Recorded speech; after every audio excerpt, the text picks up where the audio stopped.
La Judée représente, comme nous l'avons déjà vu dans les précédents audios, la religion organisée, le monde religieux, dont la manière de voir est absolument étrangère à la pensée de Dieu. L'état du monde religieux est décrit avec justesse et sobriété. Au verset 41 de Jean 9, sa prétention, c'est de voir clair dans les choses de Dieu. À cet égard, l'aveugle-né représente bien l'état spirituel des Juifs.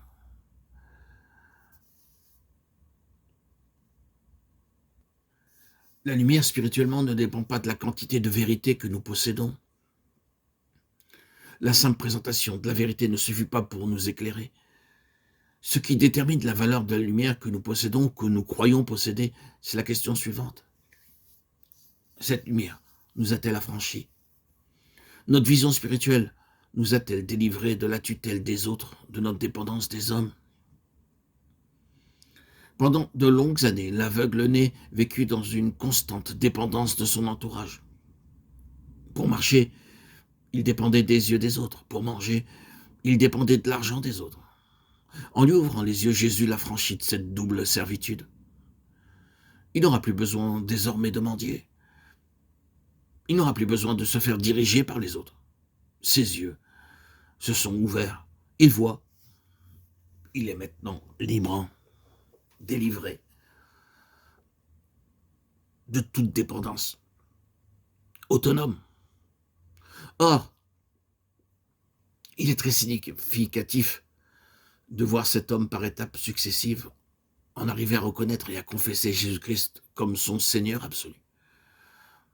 Et deux choses vont toujours de pair, là où des influences humaines font concurrence à l'autorité exclusive qui appartient au Seigneur Jésus.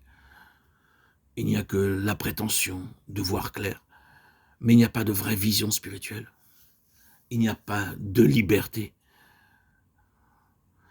Vie, lumière, amour. Voilà en raccourci tout l'évangile de Jean. Ces trois éléments ne peuvent exister dans notre vie qu'en fonction de la personne qui les a manifestés. Entre les trois, et à condition qu'ils demeurent inséparables et inséparés, ils représentent le témoignage de Jésus. La vie céleste ne peut être expérimentée dans sa plénitude que là où la solidarité de ces trois éléments est respectée. Vie, lumière et amour. Certaines personnes s'imaginent que toute manifestation de vitalité est une forme du témoignage de Jésus. Une activité intense, toute trépidante d'intérêt et de vie, est, à leurs yeux, une preuve certaine de la présence et de la bénédiction de Dieu. Mais non, non, ce n'est pas le cas. Une action entraînante, un enthousiasme débordant ne sont pas forcément des expressions du vrai témoignage. Car très souvent, c'est la lumière qui leur manque. Et leur zèle serait tout autre s'il était éclairé.